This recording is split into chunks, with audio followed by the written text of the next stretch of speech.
Una cosa más importante, la absolutización de servir a los intereses estadounidenses. Europa sirve a los intereses geopolíticos de Estados Unidos porque teme haberse vuelto demasiado blanda o haber perdido la capacidad de controlar el mundo. Así que Europa se entregó a Estados Unidos. Estados Unidos es capaz de controlar el mundo, así que serviremos a Estados Unidos para controlar el mundo y obtener del gran banquete de los estadounidenses algunas migajas de la mesa. De la IMSS banquete Morrica, Europa recibió en una retales porque opiniones mimo. Ese es un foco en ellos. That's the general approach.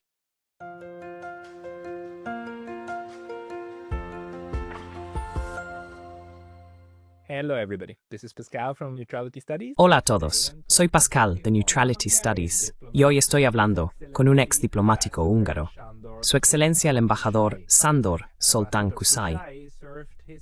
El embajador Kusai sirvió a su país en el Ministerio de Asuntos Exteriores y en la oficina del primer ministro en diversas funciones.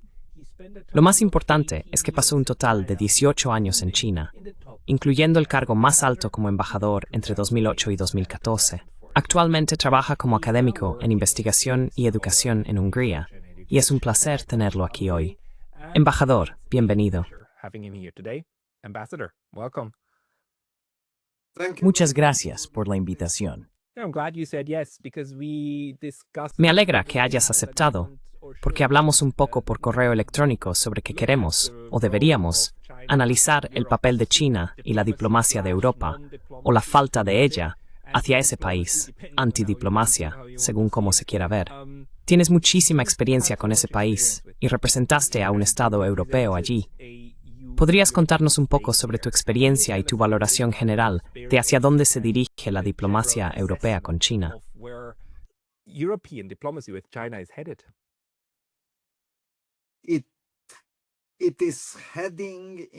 Está yendo en la dirección equivocada. Europa está malinterpretando a China, pero estoy convencido de que Europa está malinterpretando deliberadamente a China. No es solo un error, es un acto deliberado. Y los chinos están cada vez más impacientes, diría yo, con Europa. Esperan que Europa pueda tomar un rumbo mejor, pero veo en los últimos acontecimientos que los chinos están perdiendo gradualmente la paciencia. Están llenos de angustia y desagrado. Lo que ven de Europa son todos los intentos de engañar a China o de aprovecharse de ciertos factores económicos y políticos. Así que está muy claro, diría yo, que Europa no quiere tener buenas relaciones con China. Europa ahora quiere abiertamente un cambio de régimen en China, ya sea por la vía diplomática, la presión política o la presión económica. Ese es el hecho, y es tan comprensible y claro que simplemente embarcaba la confianza básica que tiene sustentar la cooperación. Esa es mi valoración actual.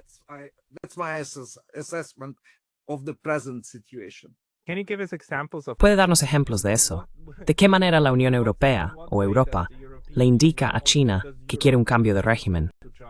¿Y cuándo empezó eso?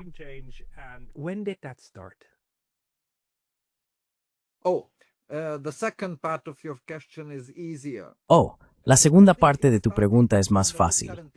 Creo que empezó a mediados de los años 70, cuando se establecieron relaciones diplomáticas oficiales.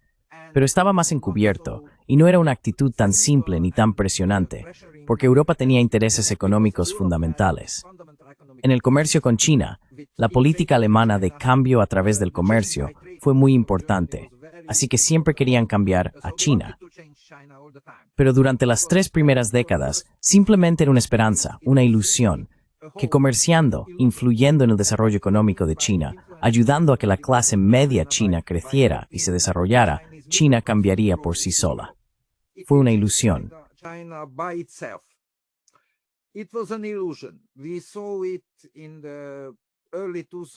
Lo vimos a principios de los años 2000, y después de 2011 vimos muy claramente que era una ilusión. Pero por otro lado, los chinos siempre tuvieron otra ilusión. Los chinos tenían la ilusión de que Europa podría convertirse en un polo simple o único, separado e individual en la economía global y en la política global.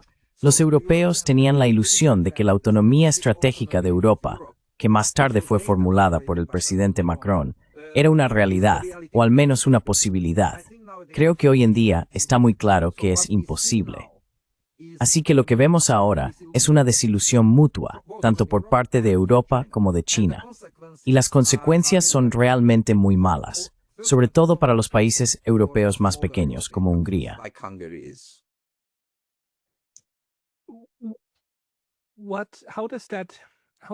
¿Cómo funciona eso entonces? Tenemos la Unión Europea, y sí, la UE es un bloque, pero a nivel diplomático sigue siendo cada Estado miembro el que mantiene contacto diplomático directo con otros países. Sí, existe una política exterior y de seguridad común, pero los Estados miembros de la UE están en esa zona intermedia, y la diplomacia, al menos sobre el papel, sigue ocurriendo a nivel nacional. Así que, cuando usted era embajador allí, ¿cuáles eran sus competencias? ¿Qué hacía Hungría directamente con China? ¿Y en qué aspectos se vio obstaculizado, digamos, por fuerzas procedentes de Bruselas?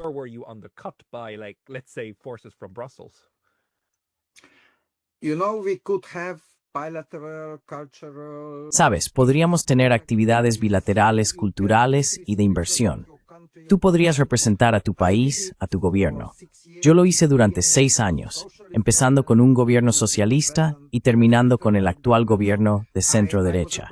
Así que fui diplomático profesional. Trabajé con cualquier gobierno que el pueblo pudiera haber elegido en Hungría durante más de 30 años. Así que sé cómo funciona. Mi tarea principal, que por cierto, es la tarea básica de la diplomacia en principio, según la Convención de Viena, era ayudar a desarrollar el comercio bilateral y las relaciones bilaterales para realizar el interés nacional de tu país a través de la cooperación. Básicamente, esa es la razón por la que se estableció originalmente toda la Convención de Viena sobre relaciones diplomáticas.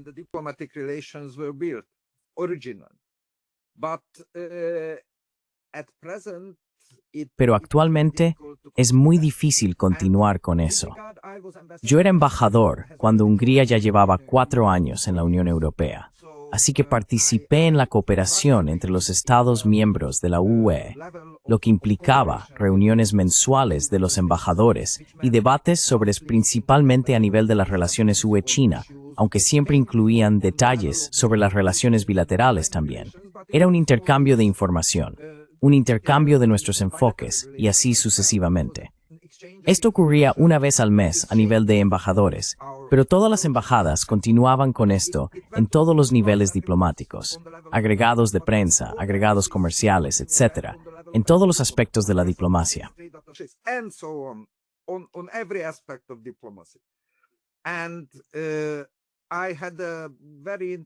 Y tuve una experiencia muy interesante cuando comencé mi labor como embajador allí. Fue en 2008, y ese fue el año de la crisis, la gran recesión, si quieres llamarla así. En ese momento, al principio, en los primeros 2 o 2 años y medio, nuestro enfoque europeo hacia China era mucho más cooperativo, porque necesitábamos a China económica y financieramente. Europa no podía superar esa crisis financiera, sin la cooperación activa de China, no solo en las relaciones económicas, sino también en cuestiones financieras. Así que fuimos muy cooperativos en ese momento.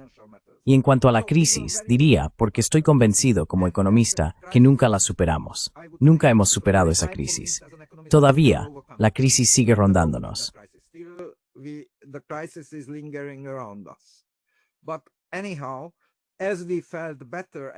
Pero de todos modos, a medida que nos sentíamos mejor económicamente, financieramente y demás, la Unión empezó a presionar a China para que impulsara más cuestiones políticas, yo diría, más ideológicas. Y eso empezó a deteriorar la relación. Y fue muy difícil para un embajador.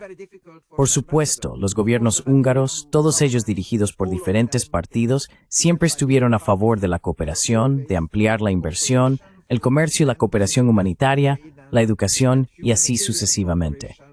Nos interesaba eso porque Hungría es un país periférico de la Unión Europea. Estamos en la periferia, económica, social, culturalmente, en todos los aspectos.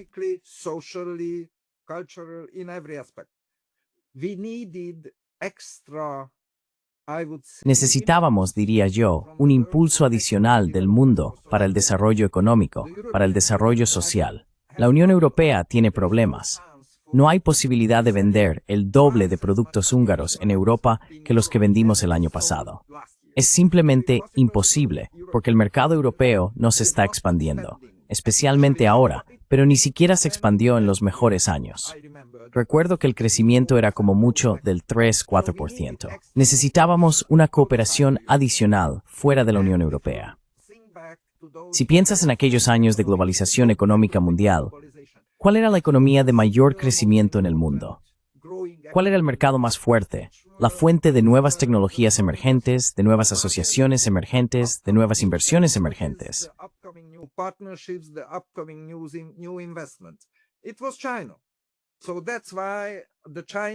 Fue China. Por eso la política húngara de apertura hacia China, como se llamaba en aquel momento, comenzó en 2003 y se volvió muy impresionante después de 2010, con la formación del actual gobierno por primera vez, porque era simplemente un interés económico muy claro y comprensible. Y eso nos motivó. Así que tuve que equilibrar las presiones europeas y los intereses nacionales. Incluía inversiones como Huawei, como las fábricas de baterías. Ahora se trata de las fábricas de coches eléctricos, y así sucesivamente. Por otro lado, tuve que gestionar las cosas con la Unión Europea de fondo, convenciendo a mis colegas de que no es peligroso cuando una empresa china invierte en Hungría. A veces no fue fácil. I believe that, but where is this Yo también lo creo. Pero ¿de dónde viene ese miedo y desconfianza? Por un lado, entiendo que existe una desconfianza europea profundamente arraigada hacia la China socialista. Pero por otro lado, en los años 2000 y 2010, el comunismo ya no era un tema, ¿verdad? El comunismo es lo que Europa superó. Y por supuesto, tú eres Hungría. Es decir, fuiste una Hungría comunista, una Hungría socialista, ¿no? Y eso quedó atrás, al menos retóricamente, ideológicamente. Entonces, ¿de dónde viene que los europeos sigan pensando que los chinos de alguna manera vienen a por ellos? Suiza es el país que tuvo el primer acuerdo de libre comercio con China. Eso también fue un caso modelo para la UPNA. Estas relaciones de libre comercio en realidad ayudaron a ambos. Ayudaron a Suiza y a los chinos. A los chinos les gustaba el mercado suizo y también lo veían como un caso ejemplar. ¿Podrías hablar un poco sobre eso? Example case. Can you maybe speak to that a bit? Creo que la desconfianza por parte europea es una tozudez ideológica profundamente arraigada, diría yo. Los políticos europeos en la mayoría de los países y los académicos europeos que estudian China simplemente se quedaron mentalmente en los años 60 y 70. Simplemente no entienden lo que los chinos llaman socialismo con características chinas. En esa fórmula, las características chinas ponen el límite al socialismo. Es una economía mixta, una estructura social mixta y una estructura política mixta. En cuanto a la economía, los académicos europeos e incluso los políticos europeos podrían entender mucho más fácilmente los elementos capitalistas, la propiedad privada, el emprendimiento privado en China. Muy a menudo sobreestimaron la importancia de esto. Very often overestimated the importance of it. But in social policies and Pero en las políticas sociales y especialmente en el ámbito político, no pudieron comprender la reestructuración del Partido Comunista Chino, que originalmente era un partido comunista clásico basado en el leninismo y demás, estructura organizativa, políticas y todo eso. Pero hoy en día es un partido diferente. Eso no significa que sea un partido liberal, no. Sigue siendo, diría yo, un partido ateo con un propósito muy fuerte de impulsar el renacimiento del Estado chino en términos tecnológicos, económicos, etc. Y está dispuesto a utilizar todos los medios posibles, incluido el capitalismo, para alcanzar ese propósito, para lograr ese objetivo. Y lo están haciendo, así que el Partido Comunista Chino es una entidad mucho más estructurada de lo que la mayoría de los analistas europeos piensan. Y como sabes, esto es común en cualquier cuestión de política exterior. as you know, it is common in every foreign policy issue. The analysts are much better than the Los analistas son mucho mejores que los políticos. Los políticos son personas testarudas y poco formadas. Así es como describiría la forma actual de la democracia parlamentaria. Te conviertes en un político exitoso e incluso puedes obtener algunos cargos gubernamentales, incluso la presidencia o la jefatura de gobierno, solo si cumples plenamente con el nivel más bajo de comprensión del electorado. Así que, como político, debes converger hacia el mínimo común denominador de la media. Y eso hace que los políticos sean muy tercos, muy poco formados y muy cerrados de mente en cuestiones ideológicas. Cuando tienes un problema con tu formación académica o analítica que está al menos 20 o 25 años atrasada, eso se extrapola a un enfoque político aún más terco. Eso es lo que vemos ahora en Europa. That's what we see in Europe now. May I just ask about your Puedo preguntarle por su percepción personal, porque usted tiene un caso especial, ya que creció bajo un sistema socialista y entró en el servicio público bajo ese mismo sistema, y luego vivió los años 90 y 2000, y después fue a la China socialista, o lo que hoy se llama socialismo con características chinas. Reconoce en lo que ve en China, en su sistema social, algo similar a lo que recuerda de Hungría, de cómo solía ser, o son mundos completamente dices. How it used to be, or are those different worlds? Elements I do recognize. You know, Hungary was Algunos elementos sí los reconozco. Sabes, Hungría era el barracón más feliz del bloque socialista, porque Hungría tuvo una experiencia temprana de reformas desde finales de los años 60, durante los 70, y mucho menos en los 80. Pero hubo reformas económicas, había cierto espacio para la iniciativa privada en la economía, incluso en algunos aspectos sociales, y así sucesivamente. Así que los chinos, antes de comenzar su proceso de reformas en 1979, estudiaron, e incluso durante los años 80 estudiaron, la llamada experiencia de reforma húngara. Así que vi, especialmente durante mi primer destino en China, que fue en la segunda mitad de los años 80, vi muchas cosas similares allí. Pero hubo un punto de inflexión. But there was a turning point. In 1990, practically, 1980, En 1990, prácticamente, 1989, 1990, 1991, Hungría y la mayoría de los antiguos estados comunistas de Europa Central y del Este decidieron girar completamente hacia la democracia parlamentaria liberal, con una economía de mercado y demás, es decir, hacia el modelo occidental. Fue un giro total. En China, tras la crisis de 1989, recordarás los sucesos de la plaza de Tiananmen y demás. Yo estaba allí, por cierto. En ese momento, tuve mi primera experiencia de conflicto político en la práctica como diplomático allí. China siguió un camino diferente. China no abandonó la reforma, pero comprendió, a partir de la experiencia de Europa del Este y la Unión Soviética, que si adoptaban el modelo occidental, el partido perdería el poder tarde o temprano. the party will lose power sooner or later. And that was the switch, I think. So the Chinese Y creo que ese fue el punto de inflexión. Así que el Partido Comunista Chino decidió mantener el poder, pero continuó con la reforma, de modo que el Partido Comunista Chino empezó a reformarse a sí mismo. Fue a mediados de los años 90 cuando se permitió la entrada de todos en el partido, incluidos los empresarios privados, incluso las personas más ricas. ¿Te imaginas un partido comunista en los años 60 o 50, o digamos antes, en el siglo pasado? Era imposible. Eso utilizó el comunista.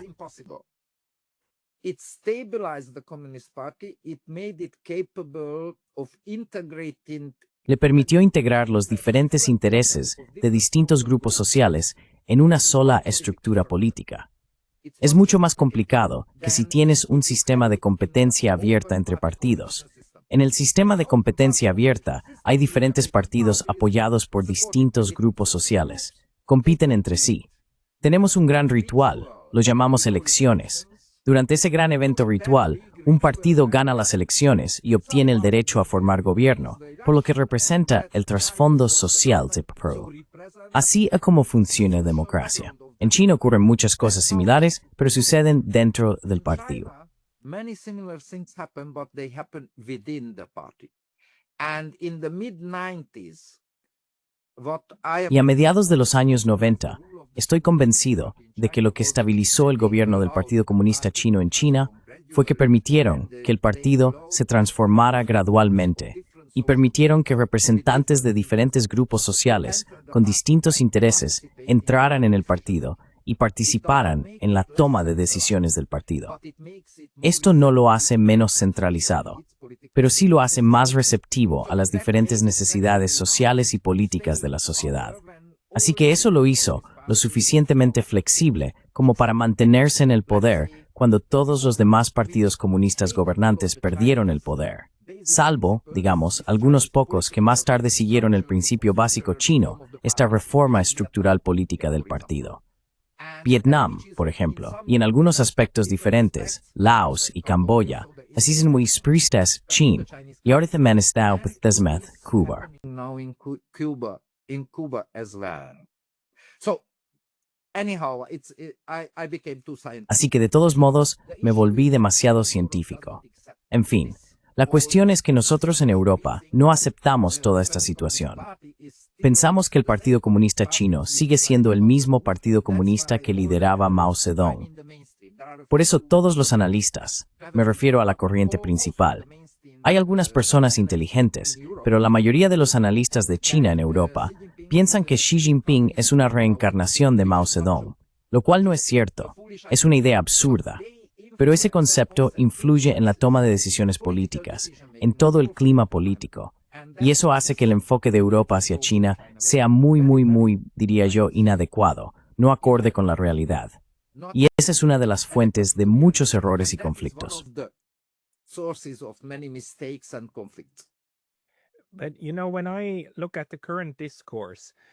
Pero ya sabes, cuando observo el discurso actual, los europeos no se quejan de que China sea comunista o socialista.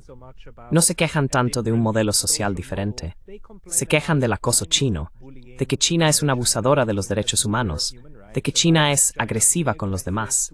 Es decir, se centran en China como China, no como un modelo alternativo, porque en cierto sentido creo que los europeos y también los norteamericanos ya han superado eso. Ya estamos en el mundo post-Fukuyama, donde todos creen que hemos dejado claro que la única razón por la que China tiene tanto éxito es porque realmente adoptó el capitalismo sin abrirse. Así que es esta autocracia. Es la autocracia mucho más que la cuestión social. ¿Cómo interpretas eso? Much more than the social issue. How do you make sense of that? I think it's a very simple disguise. Creo que es un disfraz muy sencillo. No diría que es simple propaganda, porque estoy convencido de que todos esos colegas europeos realmente están convencidos de que tienen razón.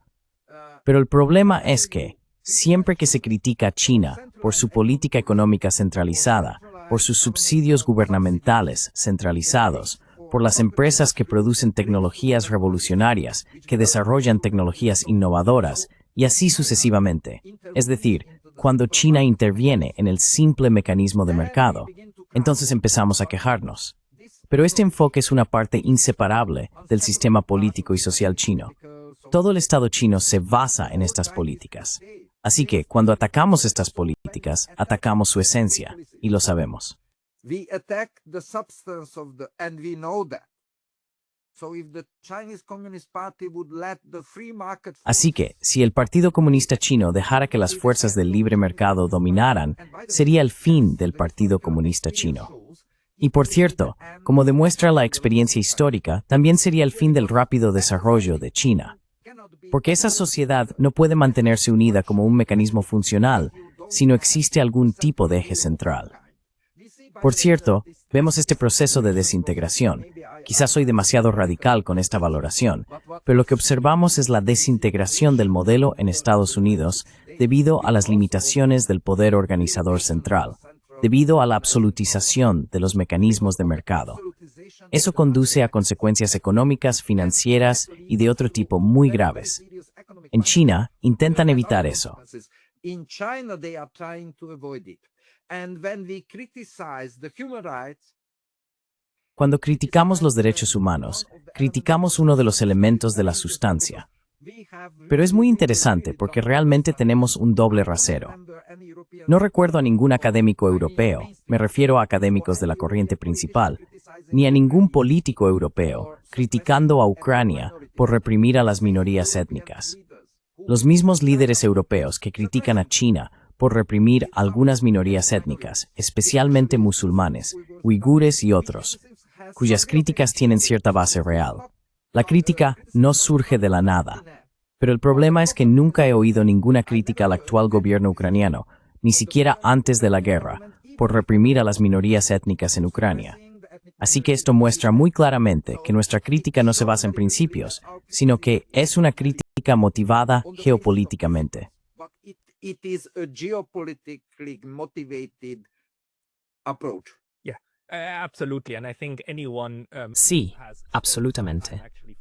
Y creo que cualquiera que haya pasado algún tiempo siguiendo realmente la diplomacia o los discursos de Occidente, incluso solo en los últimos años, entiende que las mismas personas que afirman que China está cometiendo un genocidio contra su minoría musulmana son las mismas que defienden el derecho de Israel a cometer un genocidio contra la mayoría musulmana palestina en el país que ocupan. Pero dejemos eso a un lado. Quiero decir, la hipocresía es la hipocresía.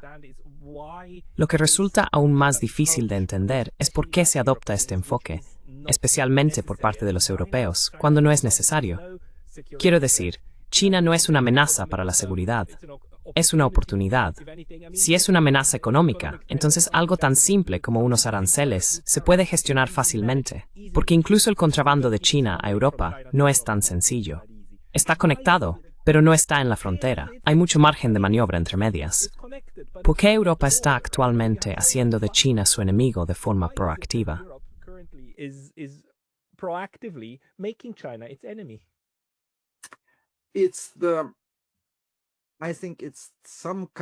Creo que es una especie de misionismo. Tenemos la misión de difundir realmente nuestro modelo por todo el mundo, que por cierto nosotros mismos sabemos que no es el modelo más perfecto. Tenemos muchos problemas con este modelo en nuestras sociedades, en nuestras economías, y así sucesivamente. Pero ante todo, Europa, especialmente esta comisión, me refiero a la comisión presidida por Ursula von der Leyen. Antes de Ursula von der Leyen, era una comisión mucho más táctica y diplomática. Ahora es una comisión puramente ideológica, basada en valores como ellos la llaman, con sus políticas y demás. Y el problema es que dio esa capacidad del poder para una influencia real. China es una gran potencia. China is a great power. We cannot deny it. It's a different civilization. No podemos negarlo. Es una civilización diferente y está a más de 8.000 kilómetros al este de nosotros. Así que no representa ninguna amenaza inmediata. No puede representar ni representa ninguna amenaza geopolítica o económica inmediata para Europa. Es así de simple. Pero el impulso ideológico y una cosa más importante, la absolutización de servir a los intereses estadounidenses. Europa sirve a los intereses geopolíticos de Estados Unidos, porque Europa teme haberse vuelto demasiado blanda o haber perdido el poder de controlar el mundo. Europa se entregó a Estados Unidos. Estados Unidos es capaz de controlar el mundo, así que serviremos a Estados Unidos para controlar el mundo y obtener del gran banquete de los estadounidenses algunas migajas de la mesa.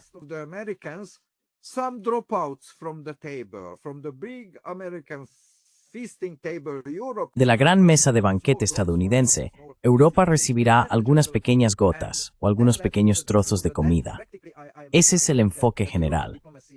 Y eso llevó, prácticamente creo yo, a la muerte de la diplomacia europea. Me refiero al nivel de la Unión Europea, pero también en muchos Estados miembros. Esa es la diplomacia. ¿Te imaginas, solo por poner un ejemplo, que apenas unos días antes de viajar a China para la cumbre EU-China, que es un evento anual, la presidenta de la Comisión Europea salga en el Parlamento Europeo y ladre a China de la manera más poco diplomática, básicamente insultando al anfitrión? Eso es diplomacia. Y hasta resulta un poco gracioso, porque si fuéramos el verdadero matón fuerte, podríamos hacerlo.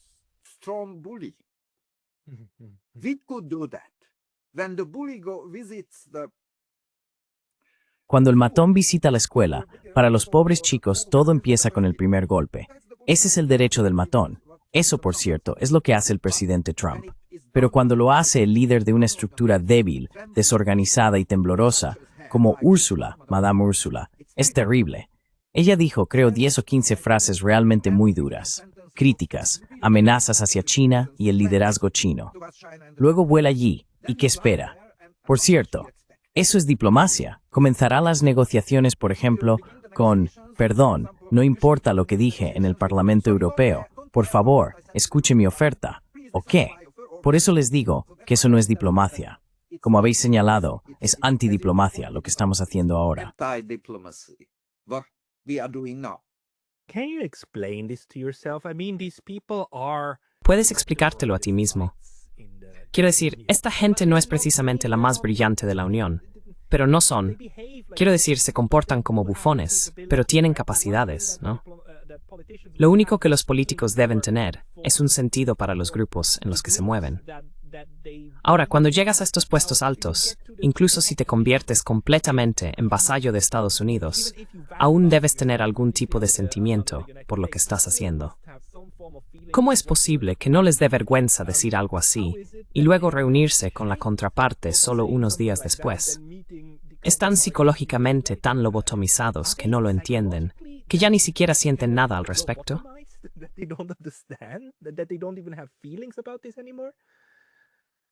Basically, I agree with you. It's a very good formula. Básicamente, estoy de acuerdo contigo.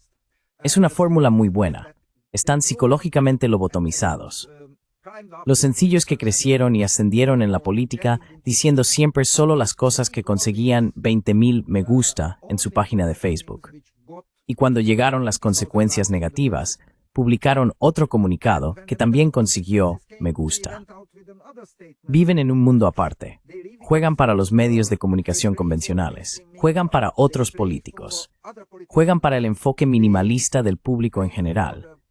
Y quieren un 1% o medio por ciento más de aprobación del público para mañana. Y no les importa cuál será el precio dentro de 3 meses, porque están convencidos de que podrán gestionar cualquier influencia negativa. Luego saldrán y harán otra declaración, que será aún más radical, consiguiendo de nuevo un aumento de medio punto porcentual en su popularidad, y así sucesivamente. Y así es como ha funcionado Europa en los últimos, digamos, 10 o 15 años. Realmente funciona así. Let's say 10, 15 years. It really works. It does. It does, but I still struggle to Lo hace, to pero todavía me cuesta entender qué efecto tiene esto en el sistema. Quizá podamos tomar el ejemplo de Kaja Kallas, la responsable de Asuntos Exteriores, bueno, la alta representante de Asuntos Exteriores, la principal diplomática de la UED, la principal antidiplomática. Lo fascinante es que ella llegó a donde está diciendo que es de Estonia, una pequeña exrepública soviética, que fue oprimida por la Unión Soviética, siendo ella misma hija de un funcionario comunista y, por supuesto, nacida como ciudadana soviética, ¿verdad? Y además, beneficiándose del Partido Comunista Estonio. Y aún así, es capaz de presentarse como una valiente anticomunista y como alguien que se enfrenta a la China socialista. Quiero decir, ¿cómo? ¿Por qué funciona eso? I mean, why does that work? You know, I think it's very simple. It responds Sabes, to the creo que es muy sencillo. Responde a la actitud simplificada del público en general, o de una gran parte de él, porque la comprensión de las relaciones internacionales y la diplomacia entre el público ha disminuido mucho, se ha rebajado al nivel más bajo. Así es como funciona nuestra cultura política, ideológica o nacional dirigida por las redes sociales. Lo reduce todo al denominador común más bajo posible. Es trágico, y por eso se aprovechan de ello. No entienden que en el mundo real, que no es Internet ni el ciberespacio, puede que no funcione. La última reunión entre Kaja Kallas, si la mencionaste, y el ministro de Asuntos Exteriores chino, Wang Yi, hace una semana, lo recuerdo, para cualquier estudiante de primer año de estudios internacionales en cualquier universidad, sería un shock. Cuando el ministro de Asuntos Exteriores chino da una lección elemental sobre interés nacional,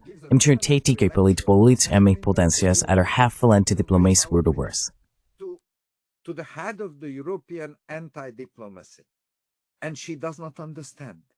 Simply. Y ella no lo entiende, simplemente porque no encaja en su concepción de cómo deberían actuar los políticos, de cómo deberían presentarse los políticos. Y eso es todo. Creo que es el fin de la diplomacia europea, el fin del arte de la diplomacia. Por cierto, te diría que el arte de la diplomacia es un reflejo del verdadero arte de gobernar.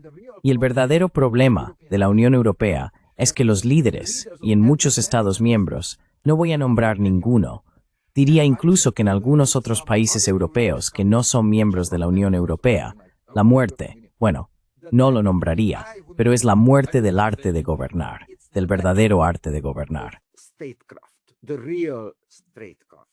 We don't have statesmen, we don't have statecraft. No tenemos estadistas, no tenemos arte de gobernar, me refiero en términos filosóficos. Comprender profundamente o intentar comprender el interés nacional, la gestión de las diferentes relaciones dentro de la sociedad, la economía, la cultura, ese enfoque refinado o diría sofisticado hacia la sociedad, hacia la política. No tenemos eso. Y a medida que muere muy rápido, me refiero al arte de gobernar, el arte de gestionar gobiernos, estados, uniones, etc. A medida que desaparece, la diplomacia, la profesión tradicional, muere con él, porque la diplomacia es uno de los aspectos del arte de gobernar. Lo sabemos por Talleyrand y por todos esos grandes diplomáticos del pasado, incluido Henry Kissinger, que no es mi favorito, pero no puedo negar que fue el mejor profesional. I cannot deny that he was the best professional. Yeah, he was good at what he did. He unfortunately Sí, used era it bueno en lo que that hacía. cost a lot of- Desafortunadamente, lo utilizó para cosas que costaron la vida a mucha gente. If we accept Pero si aceptamos ese análisis y vivimos en un mundo caquistocrático, Europa con una diplomacia caquistocrática, lo cual también tiene sentido, ¿no? Si tienes líderes estúpidos, los líderes estúpidos naturalmente intentarían fomentar un tipo de gente de muy bajo nivel, ya sabes, personas que simplemente hacen lo que sea como sí, sí, sí, sí.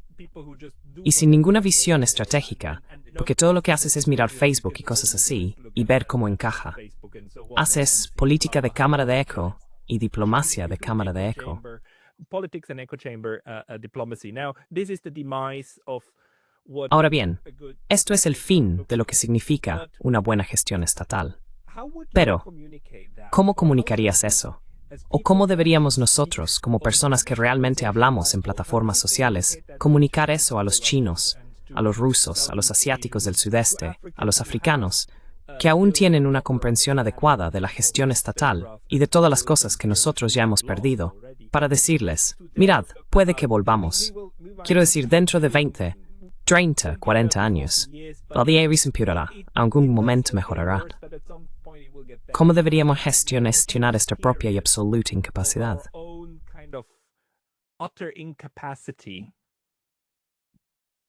Look, I am convinced that some Mire, estoy convencido de que algunos países individuales en Europa todavía conservan algunas de estas capacidades. No al más alto nivel, pero aún quedan algunos vestigios. Y espero que esos países individuales, no solo en Europa, por cierto, si observa la reciente visita del primer ministro de Australia a China, verá algo de diplomacia, no al más alto nivel, pero diplomacia real y arte de gobierno. Así que creo que la única salida a esta situación, a largo plazo, muy largo plazo para Europa, está en el nivel de los Estados miembros individuales. Alguno es pre-Estados miembro, algo de confidencialidad y de confianza mutua con China. of the mutual confidence with China. There will be limitations, but you can work on that. Habrá limitaciones, pero puedes trabajar en ello. Y hasta que la Unión Europea sea reformada de manera fundamental, estructural, o atraviese su desaparición, que también es una posibilidad hasta entonces, a nivel de la Unión Europea, a nivel de la integración europea, este problema no tiene solución. No se resolverá.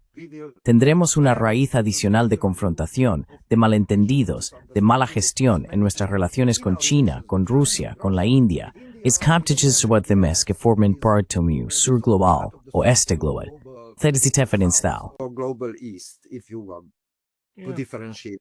It's just, yeah, as you said in the beginning, it's just Es simplemente, sí, como dijiste al principio, es una situación exasperante en la que Europa sigue comportándose como si estuviera, ya sabes, hace 200 años, y pudiera orinarse en la pierna de todos y salir impune, cuando en realidad ya no es un gran bulldog, es un pequeño caniche.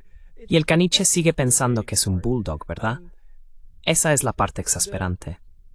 Una pregunta sobre tu actual primer ministro y Víctor Orbán, porque a pesar de todos los reproches que tengo hacia él, una de las cosas que en mi opinión hizo de manera muy diplomática fue intentar recuperar la diplomacia con Rusia.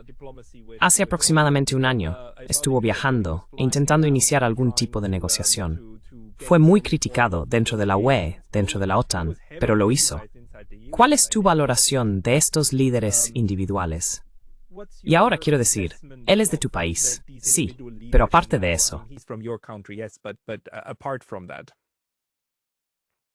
I think they do not only Viktor Orbán. Creo que sí, no solo Víctor Orbán, sino también Robert Fico en Eslovaquia, quien cuenta con una coalición mucho más débil, por lo que su posición dentro del país es mucho más frágil que la de Víctor Orbán. Pero aún así, intenta seguir la regla básica de la diplomacia: representar el interés nacional. Punto. Solo se trata de eso. Todos los demás elementos de la diplomacia son simplemente técnicos. ¿Cómo se hace eso? Así que creo que ellos representan una especie de esperanza de que Europa no puede caer en el abismo total hacia el que nos dirigimos, y puede que logren salvar algo de confianza o de actitud positiva en el mundo. Pero esta acción, esta actividad diplomática de Viktor Orbán durante la presidencia húngara de la Unión Europea, demostró muy claramente que existen limitaciones. Showed very clearly that there are limitations. There are limitations for small countries. Hay limitaciones para los países pequeños.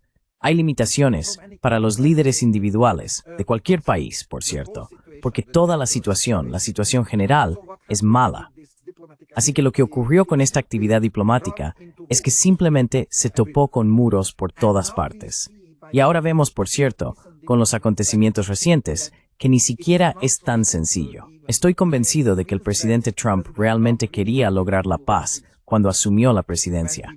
Durante esta actividad diplomática, Viktor Orbán incluso visitó a Donald Trump. ¿Qué quedó de ese deseo de paz en el caso de Donald Trump? Creo, personalmente, que su deseo de paz sigue ahí, pero las circunstancias aquí hacen que incluso los mejores deseos sean difíciles de cumplir. Make here the best wishes. And the circumstances, I mean the American... Por circunstancias me refiero a la situación política interna de Estados Unidos, la presión de los europeos y así sucesivamente. Lo que vemos ahora es que la administración Trump vuelve a la política de la administración Biden, salvo que no quieren pagar por ello. Es así de simple. Alguien más debería pagar por ello. Pero básicamente esa es la limitación. Así que hay límites objetivos que puedes intentar forzar un poco. Hay muros que puedes empujar, pero si te das de cara contra un muro, puedes hacerte daño. Especialmente si eres el líder de un país pequeño, que, por cierto, no está en el centro de la Unión Europea, sino en la periferia. Así es como es.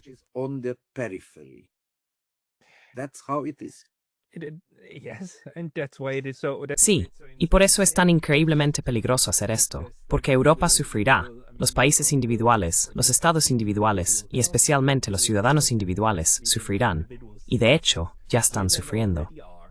Gracias a Dios que hay personas valientes.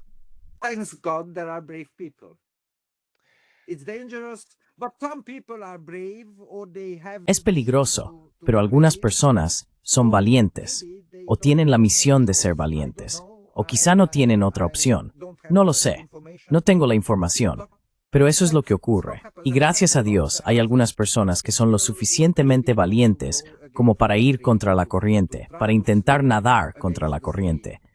Al menos crean alguna posibilidad de limitar los daños. Sí, daños inevitables que llegarán, que están llegando muy rápido, no solo con China, sino con Rusia, con India, con Brasil, it's in Bril sur global.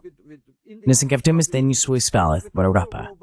We are heading for even bigger damages for Europe.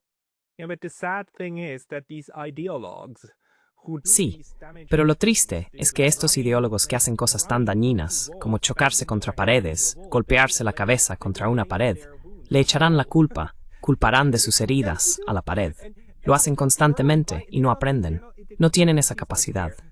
Así que la pregunta es, ¿crees que volverá a haber diplomacia con China y con Rusia?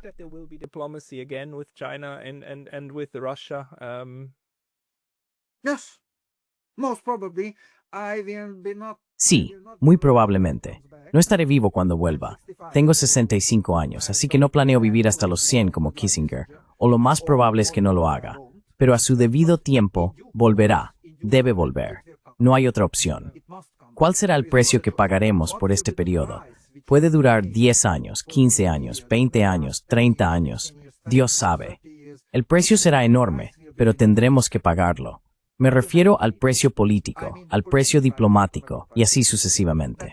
Soy un poco pesimista, o como dice el chiste, soy un optimista bien informado. I am a well-informed optimist. Switch off your devices, everybody. Apaguen sus dispositivos, todos. El mundo es más soportable si no vemos el choque del tren. De todos modos, tenemos que volver a hablar, embajador Kusai, y quizá también añadir a algunos diplomáticos europeos más que sí ven a través de esta niebla. Pero la gente quiere leer más de usted. ¿A dónde deberían ir? But people want to read more from you. Where should they go? Oh, it's very difficult. I publish mainly in Hungarian. Oh, es muy difícil. Publico principalmente en húngaro. He publicado algunos artículos en Alemania, que fueron traducidos porque no hablo ni escribo alemán. Así que aparezco en los medios húngaros de vez en cuando, pero publico principalmente en húngaro.